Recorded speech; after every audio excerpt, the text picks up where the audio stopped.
Hi, welcome to our channel where we share the most intriguing stories. After 36 sleepless hours saving lives, Dr. Raymond Caldwell just wanted a shower and his bed. Instead, he found a steel gate blocking the road to his own home, his private road. What began as annoyance soon turned into a war, and someone was about to regret starting it. It had been 36 hours since I'd seen the inside of my house. 36 hours of blood, bone fractures, and adrenaline. My scrubs were crusted in things I'd rather not name, my knuckles ached from tension, and all I could think about was collapsing into bed for 10 hours of dreamless unconsciousness. That's all I needed. That, and a hot shower that could strip paint off a battleship.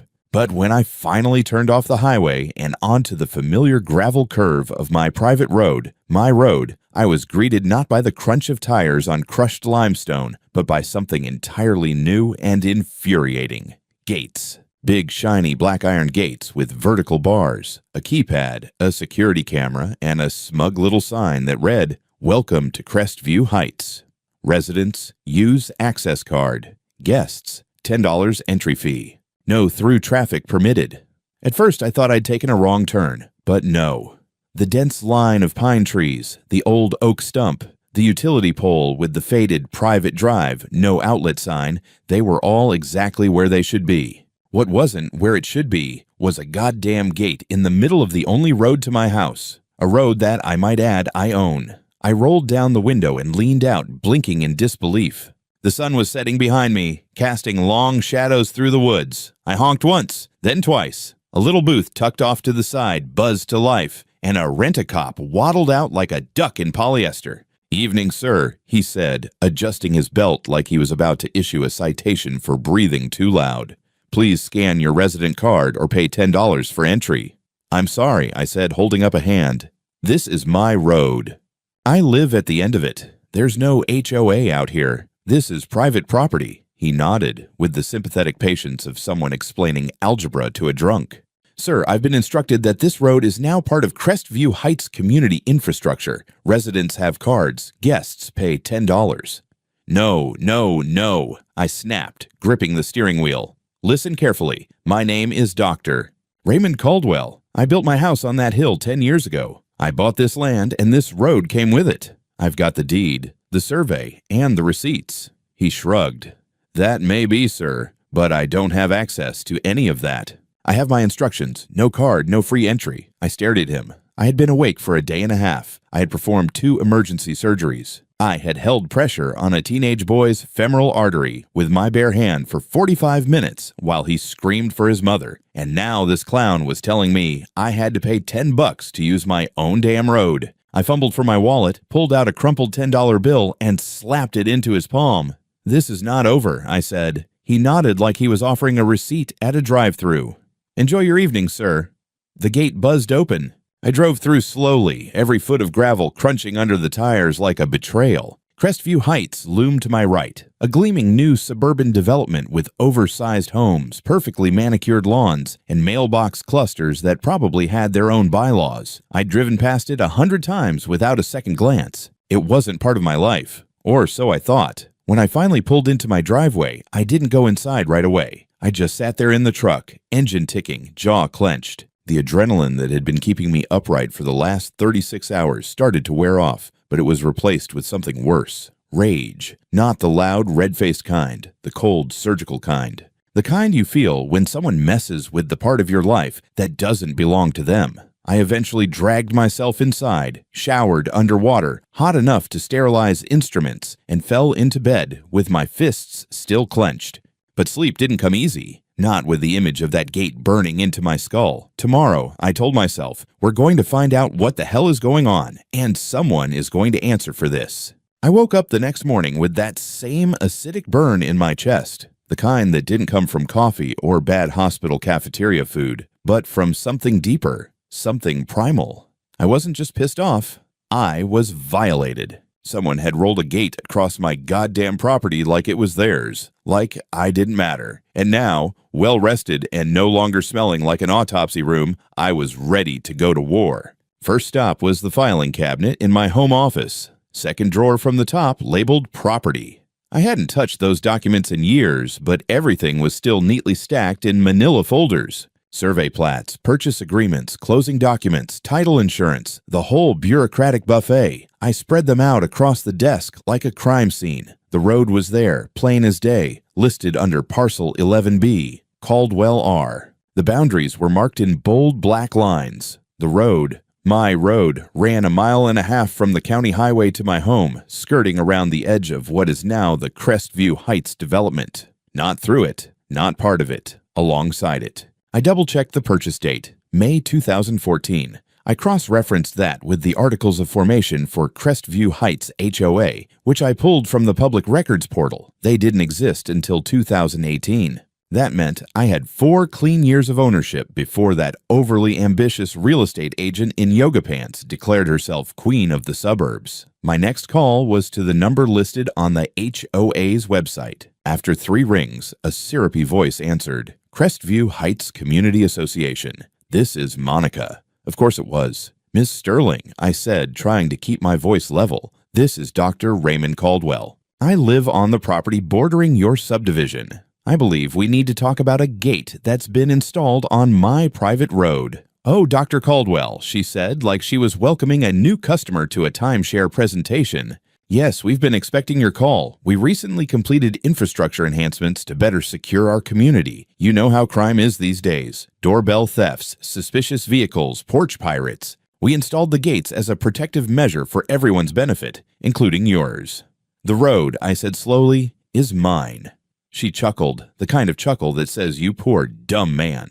"Well, that's a bit complicated." Our attorneys reviewed the situation and determined that the road technically aligns with the border of our community easement, so it's now under the jurisdiction of the HOA for security purposes. "No easement exists," I snapped. "There's nothing recorded." I checked. "Oh, but there's common law precedent for community access when an infrastructure supports multiple homes. We're simply formalizing what's already become the norm. You've driven through our neighborhood for years, haven't you?" "I've driven down my road to my house," I said, "and starting yesterday, I had to pay $10 to do it." "Well, we do offer resident access cards for a very reasonable fee, just $200 a month, or a one-time discounted annual rate of $500. You'd also need to enroll as a non-voting associate member of the HOA, but that's mostly a formality. I'm giving you 48 hours to remove that gate from my land. After that, I'll be filing an injunction and pursuing damages." She didn't miss a beat. "Of course, you're welcome to take legal action, but I should warn you, these things can be messy, expensive, time-consuming. Our legal team is quite experienced in property matters." I hung up before I said something that could be used against me in court. Next, I called a lawyer I'd worked with once before, years ago, when a neighbor tried to build a shed 2 feet into my boundary line. His name was Victor Lang. He looked like a wolf in a suit and billed like one too, but he was lethal when it came to land disputes. He came over that afternoon, reviewed my documents, and whistled low. "This is going to be fun," he said. "They're bluffing. There's no easement, no vote, no legal framework for what they did. This is textbook overreach. The HOA is trespassing on your property with that gate." He paused, flipping through the parcel maps. "And if we can show that they're interfering with your ability to access your home, you might even have a case for damages." "Good," I said. "Let's make it hurt." Victor had his assistant file a cease and desist letter that very evening. Official demand for gate removal sent to both Monica Sterling and the Crestview Heights HOA board, delivered by courier and email, 48 hours. That was their window. By sunset, I'd already installed 2 motion sensor cameras facing the gate. Not for decoration, not for intimidation, for evidence. It was just after 2 in the morning when my phone lit up beside the bed, vibrating violently against the wood of my nightstand. I didn't need to check the caller ID. I knew that ringtone. Trauma call, the kind of ringtone that doesn't ring for good news. I was out of bed and dressed in under 2 minutes. By the time I slammed the front door behind me, the adrenaline had already burned through whatever rest I'd managed to get. I didn't even notice I'd thrown on mismatched shoes. The call was bad. Multiple vehicle collision on Interstate 40. 3 cars. 1 flipped. Several criticals. Every trauma surgeon within reach was being pulled in. They needed me now. I flew down my driveway, headlights slicing through the dark, gravel spraying as I hit the turn onto my road. Except, of course, I didn't hit the road, I hit the damn gate. There it stood, motionless, lifeless, smug. Steel bars gleaming under the moonlight, keypad dark as death. No guard in sight, no lights in the booth, no one. I slammed the truck into park and jumped out. "Hey!" I shouted, banging on the call box. "Emergency! Open the damn gate!" Nothing. I checked the keypad, dead. The emergency intercom, unresponsive. I pounded on it until my hand throbbed. I pulled out my phone, called the number posted on the gate for non-resident support. It rang 5 times, then dumped me to a generic voicemail. I cursed out loud, kicked the bottom of the gate hard enough to rattle it, then ran back to the truck. I tried every override code Victor had found from public documentation. No dice. I didn't have a card. And even if I did, apparently they were programmed to reject non-HOA participants. I could have gone through it with the truck, but these weren't wooden slats. They were reinforced steel posts sunk into concrete footings. My Silverado wouldn't make a dent. I'd need a tank. Every second was a second I wasn't in the OR. I opened the GPS and scanned for an alternate route. There was one, a barely maintained service road that curved through the national forest, technically passable with 4-wheel drive, 12 miles. On a good day, it was a hiking trail with ambitions, but I didn't have options, so I punched it. Branches clawed at the sides of my truck like fingernails. Mud flew. I fishtailed at every turn. A deer bolted across the trail and I nearly clipped it. I was drenched in sweat by the time I hit the highway again, roaring toward the hospital with a cracked side mirror and a growl in my throat that could peel paint. When I burst into the trauma bay, they were already working on 3 patients. One had a collapsed lung. Another had a compound fracture with arterial bleeding. The third, the worst, was already being bagged. I jumped in without hesitation, grabbing clamps, shouting for suction, but it was too late. He coded on the table. A young man, maybe 20, pinned in the wreck for 15 minutes. If I had been there earlier, if I hadn't been locked in by that monument to suburban paranoia, I might have had a shot. Might have. After the post-mortem debrief, I found myself sitting in the locker room, staring at a blank wall. My hands were clean, but I could still feel the blood under my fingernails. My jaw hurt from clenching. My vision blurred, not from tears, but from rage. I could accept death. I'd walked beside it my whole career, but this wasn't fate. This was manufactured. A delay created by a power-hungry realtor and her HOA cronies who thought a gate was more important than a life. I drove home as the sun was rising. The gate was still there, still closed, still mocking me. I didn't stop. I didn't look. I just drove the long way around, white-knuckling the wheel, planning my next move. Something had broken that night. Not just a life, not just a truck mirror, something in me. They wanted a war. They were about to get one. The next morning, I didn't go to work. I couldn't. Not because I was still suspended, though I was, but because if I stepped foot in that hospital without doing something about that damn gate, I'd probably end up in jail for assaulting a bureaucrat. Instead, I sat across the table from Victor Lang, who had already finished 1 black coffee and was halfway through demolishing a powdered donut like it owed him money. "So let me get this straight," he said, licking sugar off his thumb. "They blocked your access to your own property, impeded an emergency response, and the patient died?" "Yes." "And you've got it in writing that you own the road?" "Yes." "And you have timestamps on when you left your house and when you arrived at the hospital?" "Yes." "Hospital entry log, GPS data from my truck, even cell tower pings." Victor leaned back in the chair, smiling like a man who just found a legal loophole he could drive a truck through. "Then I hope Monica Sterling has a good criminal attorney because this just became a goddamn homicide assist." He stood up and started pacing. "Here's what we're going to do. First, civil suit, demanding immediate removal of the gate, restoration of access, and monetary damages for interference with property rights. We'll open with $500,000. That'll get their attention. Second," he continued, holding up fingers like he was ordering at a deli, "we file a criminal complaint with the sheriff's department for obstruction of emergency services. That's a Class 1 felony in North Carolina. Blocking EMTs or a physician en route to a trauma call, that's not just negligence. That's reckless endangerment." I nodded slowly. "Do it." That afternoon, Victor's assistant hand-delivered the lawsuit to the Crestview Heights HOA office, an over-glorified shed with a bronze plaque and fake ivy. A copy went to Monica's personal address. Another to the county clerk, just for flavor. 3 hours later, Monica fired back. They weren't backing down. Her lawyers submitted a counterclaim stating that my road, had become a community ingress corridor over time and now functioned as a de facto public easement under implied dedication. Bullshit. They accused me of obstructing public access, of harassment toward their security staff, and, get this, of creating a hostile atmosphere for residents by aggressively confronting them during gate interactions. In other words, by being pissed off that I had to pay to enter my own land, I was now the bad guy. Victor laughed so hard at that last part he actually choked on his coffee, but things escalated quickly. A local blog picked up the story, spinning it as local surgeon sues HOA after gated community blocks emergency services. Within a day, a local news station parked a van outside my property line, filming the gate like it was the Berlin Wall. They wanted an interview. I declined. That same night, a woman from 3 doors down in Crestview Heights knocked on my door. I recognized her vaguely. Tall, mid-40s, always jogging in neon. "I just want you to know," she said nervously, glancing back toward the main road. "Not all of us support what Monica's doing. She didn't tell anyone about the gate being on your land. We only found out because of the lawsuit." So the cracks had begun to show. Victor smelled blood. "We need internal documents," he said. "Emails, board minutes, any record that shows this gate wasn't properly authorized."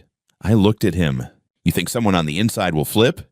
He grinned like the devil in a tailored jacket. "They always do." By the end of the week, we'd found our guy.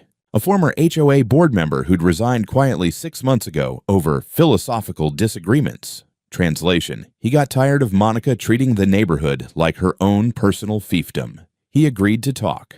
Anonymously at first.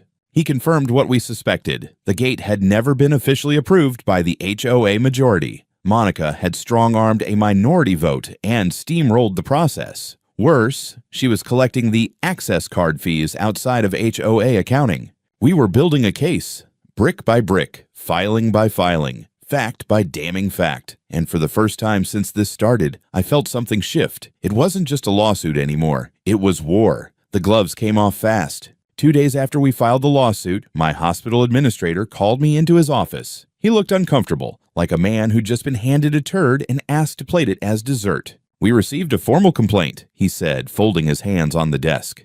"An allegation of professional misconduct from the Crestview Heights Homeowners Association." I blinked. "The Homeowners Association filed a medical complaint against me?" He nodded grimly. "They claim you delayed arrival at the hospital during a trauma emergency, resulting in the death of a patient. They included an anonymous witness statement alleging you were hostile and erratic at the gate and that your delay was self-inflicted. The medical board is required to open a preliminary review." For a long moment, I said nothing. My pulse thudded in my ears, not from fear, from pure, concentrated rage. "I was locked out," I finally said, "by unauthorized gates built on my land, the only access to my home. This isn't a medical issue. It's criminal interference." He raised his hands. "I believe you, but the board has to do their due diligence. In the meantime, I'm afraid we have to place you on temporary suspension." I walked out of the office, past the nurse's station, past the OR doors I knew like the back of my hand. I'd saved lives in that hospital, held hearts in my hands, and now I was being sidelined because some vindictive suburban tyrant decided to play HOA overlord. That evening, Victor called with more bad news. "Monica's going for character assassination," he said. "There's a smear campaign going on next door in local Facebook groups. Half the residents of Crestview think you're some rogue doctor who snaps under pressure. She's scared," I muttered. And she should be. But Monica didn't stop there. The next morning, 2 men in black tactical-looking uniforms set up a folding table just beside the gate. One of them leaned against an SUV with private security decals. The other paced with a clipboard. Neither of them smiled. They weren't guards. They were enforcers. By that afternoon, a new sign appeared under the main plaque. "Do not tamper with HOA infrastructure. Unauthorized alteration will be prosecuted as vandalism." Nice touch. I parked about 20 feet from the gate and stepped out, phone in hand, filming everything. "Morning, fellas," I called. The taller one looked up, expression blank behind aviators. "Sir, please step back. This is HOA-controlled property. You are not permitted to approach the gate without authorization. It's my goddamn road. Sir, he repeated calmly, any attempt to damage or alter this structure will be met with immediate police response. I smiled. Good.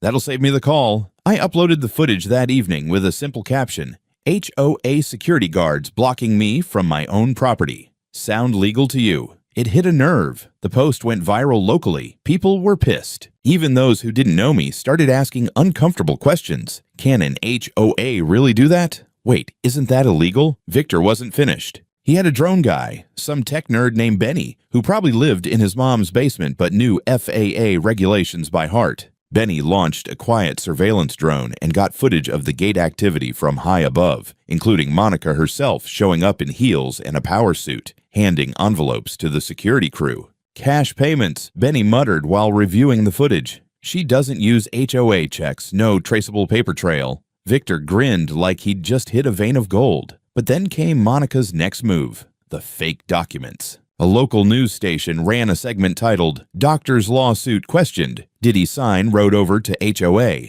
Alongside the anchor's dramatized narration, they displayed a document, poorly scanned but official looking, with a signature that looked like mine and a blurry HOA stamp. According to this document, I had agreed in late 2019 to allow the Crestview Heights HOA administrative stewardship over the access road in exchange for road maintenance discounts. It was complete and utter fabrication, and dangerous. Victor hit the roof. They forged your signature, he growled, flipping through the scanned PDF like it might catch fire. They're trying to sway public opinion before this hits the courtroom. But how? I asked. Where did they even get a sample signature? He glanced at the camera drone footage, then back at the document. Doesn't matter. We've got the original deed. We've got digital timestamps. And we're going to bury them with this in court. We did more than that. Victor tracked down the notary listed on the fake document. Turned out she'd lost her commission in 2018 for certifying signatures without presence of the signer. A little digging revealed she was Monica's cousin. Victor filed for injunctive relief and sent the forged document to the DA's office. But the pièce de résistance came from the drone again. Benny had repositioned it to hover near the security post, zoomed in to catch what we hoped was procedural violations. What we got was better. One rainy Tuesday afternoon, a county ambulance rolled up to the gate. It had lights on, but no siren. The guards didn't move. One got up from his chair, ambled to the keypad, then turned around and shook his head. They didn't let the ambulance through. We caught the whole thing on tape, 90 full seconds of delay before the paramedics had to reverse and find another route. That 90 seconds could have killed someone. Victor's voice shook with excitement when he watched the footage. This, he said, is obstruction of emergency services on video. This isn't just HOA overreach anymore. This is a goddamn felony. We had the footage transcribed, time-stamped, and submitted as supplemental evidence in both the civil and criminal complaints. Victor also sent copies to every local reporter within 60 miles. The story changed overnight. Now the headlines read, Surgeon locked out, ambulance blocked, HOA faces criminal investigation. Monica tried to do damage control. Issued a statement about malfunctioning equipment and unfortunate misunderstandings. Claimed the document was leaked prematurely and under review. Too late. The story had legs. And those legs were kicking her in the teeth. When the video of the ambulance hit the airwaves, everything cracked. The clip played on local news loops for days. No narration was needed. Just 90 seconds of grainy footage, rain-slicked asphalt, flashing red and white lights, and two bored-looking security guards refusing to open a gate. One even checked his phone while the ambulance reversed. It was raw, real, and infuriating. Victor was nearly giddy. We don't even need a narrator, he said, sipping bourbon that evening in my kitchen. This tape is the story. No spin, just proof. Solid, admissible, irrefutable proof. By the next morning, my inbox was flooded with interview requests. CNN wanted a segment. A legal podcast with 300,000 subscribers offered me a full episode. The state medical board. They quietly closed the complaint against me with a short statement. No violation of medical ethics found. Delay due to external obstruction. I wasn't reinstated at the hospital just yet. They wanted the legal mess fully cleared, but the pressure had shifted. Monica Sterling, HOA Queen of Gated Glory, was no longer on offense. She was bleeding. Still, Victor wasn't satisfied with bleeding. He wanted dismemberment. He turned to the next phase of our assault, the money trail. We started by pulling financial records from the HOA's annual filings, available to the public with some light wrangling. Something wasn't adding up. According to their statements, the HOA had collected roughly $52,000 in security infrastructure fees over the past 3 quarters. But we'd spoken to several residents who had paid directly for gate access cards, $200 per household, sometimes cash, sometimes Venmo, always informal. Victor crunched the numbers with his accountant. Best estimate, over $14,000 collected outside of the HOA's official books. Where the hell is it going? I asked. Where else? Victor muttered. Check Monica's personal accounts.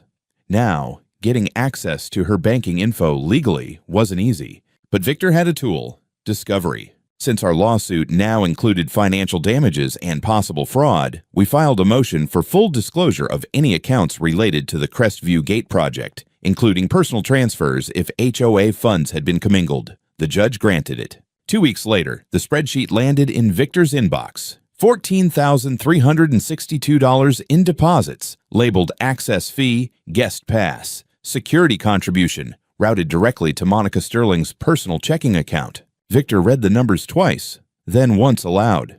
She's going down, he said, voice like granite. That same day, something unexpected happened. One of the current HOA board members reached out through a burner Gmail.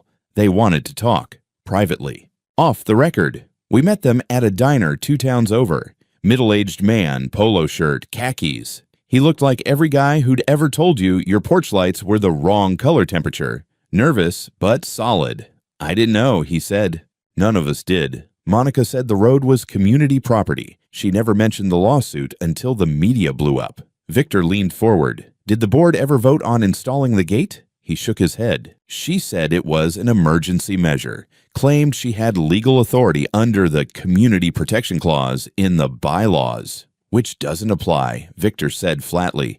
Not to external roads, not to non-member property. The man nodded.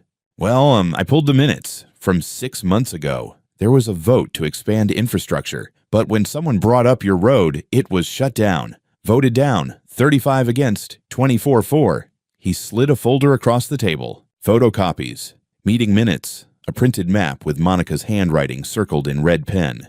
Add Caldwell's Road as HOA boundary, future. She'd planned to annex my road months before this even started. Victor's eyes lit up. Do you mind if we use this? Hell no, the man said. Just leave my name out of it. We had everything we needed to bury her, but it got better. Remember that little booth at the gate? The one with the keypad and the useless guards? Turns out it had a security system of its own, installed by a private contractor Monica hired off books. What she didn't realize was that the system backed up all recordings to a local server, housed in a supply cabinet behind the booth's paneling. One of the guards, ex-military, fired for asking too many questions, got pissed when his final check bounced. He called Victor and offered access in exchange for immunity and a clean recommendation. We took the deal. What we found on the footage was nothing short of damning. Multiple recordings showed guards refusing entry to non-residents, even when ambulances or emergency vehicles arrived. On one video, Monica herself can be seen at the gate, instructing the guards directly. If it's Caldwell, don't open. I don't care if he's got flashing lights and a badge. He wants access. He pays. In another, she jokes with a board member. Maybe if we block him long enough, he'll just sell the house and get out.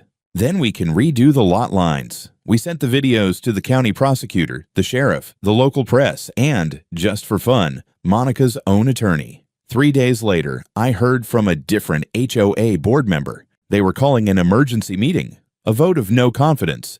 The writing was on the wall, or in this case, the high-definition video.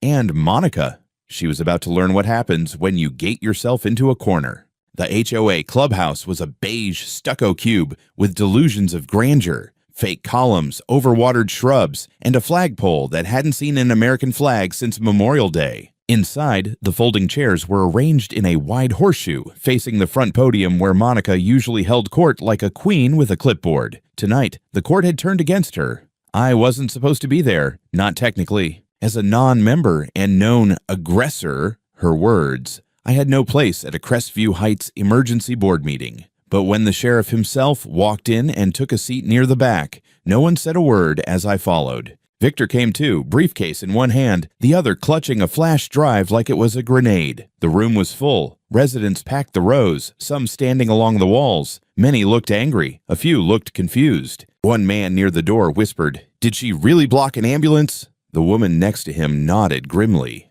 Twice. At the front, Monica stood ramrod straight, lips pursed in a plastic smile. She wore a red power suit and the look of someone still hoping to bluff her way out of a house fire. "This meeting," she began, tapping the mic, "was called by concerned members of the board, and while I do not believe it is procedurally necessary, I am happy to answer any questions about recent misunderstandings." A man in the second row, one of the original board members, stood. "We've seen the footage. We've read the documents. Monica, you lied to us." Gasps. Not from the accusation. Everyone knew. From the fact that someone finally said it out loud.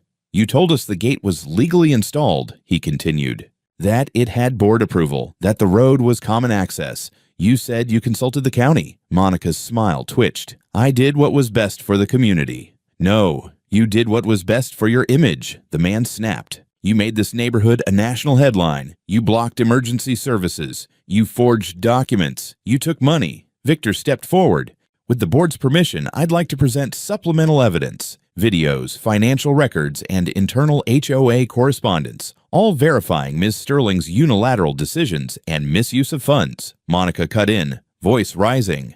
"This is a setup. You all are letting that man," she pointed at me like I was patient zero, "control the narrative. He hates this community. He's been trying to sabotage us from day one."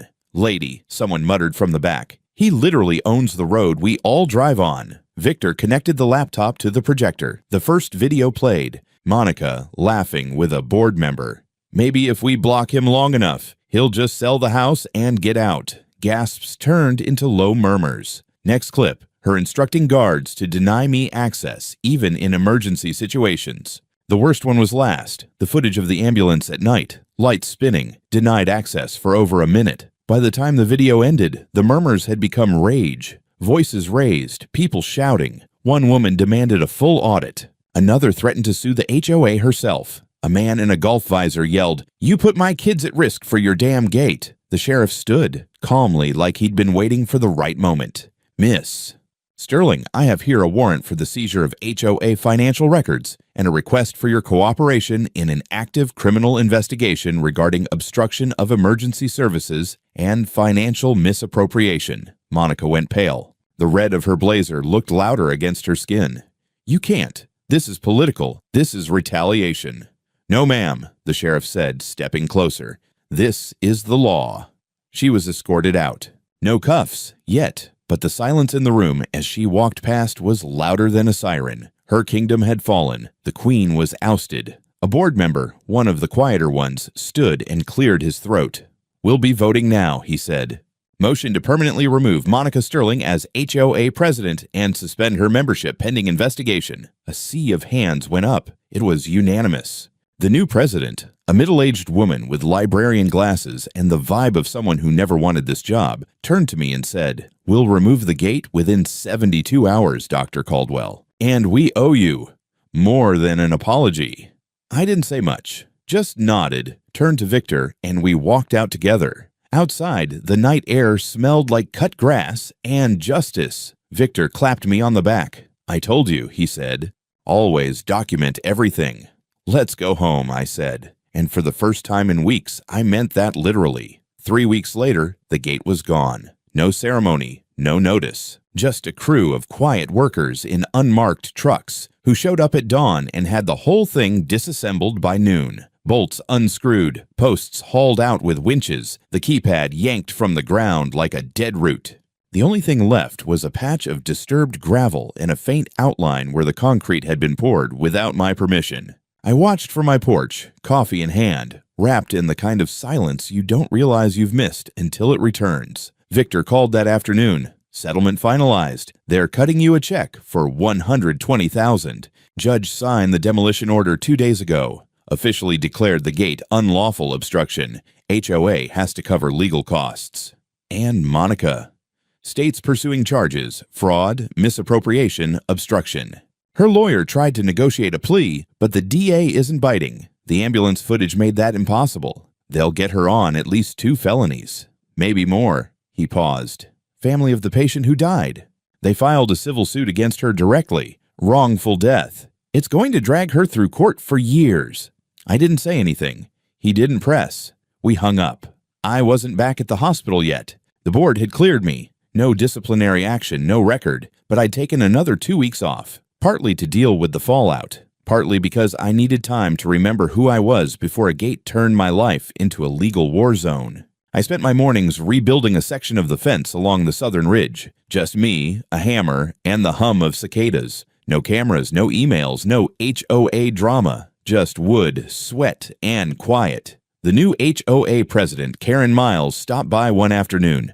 She didn't stay long. She brought a formal letter of apology, signed by all 12 current board members, and a basket of wine and cheese that probably cost more than my truck's last oil change. I didn't read the letter, but I kept the wine. "Thank you for not suing the whole neighborhood," she said as she handed it over. "You could have. A lot of them deserved it." "Some of them didn't," I said. She nodded. "We're going to run things differently now. No more gates. No more executive orders from the HOA throne." "Good," I said. "Start with honesty." She left quietly. 2 days later, I installed a new sign at the base of my road. Just a simple weatherproofed plaque on a cedar post. Private road. Caldwell Property Emergency Vehicles. Access always permitted. Below that, in smaller print, "This is not part of Crestview Heights. Not now. Not ever." I didn't expect anyone to laugh, but I caught more than one neighbor smirking when they drove past. I think even the sheriff chuckled the first time he saw it. I kept the drone footage, the legal filings, even the fake documents Monica had tried to leak. All of it stored neatly on an external drive in a drawer marked HOA War 2025. Maybe someday I'll write a book. But for now, I sleep with both eyes closed. The road is open. My name is on the deed. The only gate left is the one on my back fence, and it creaks when it swings in the wind. That's the kind of gate I can live with.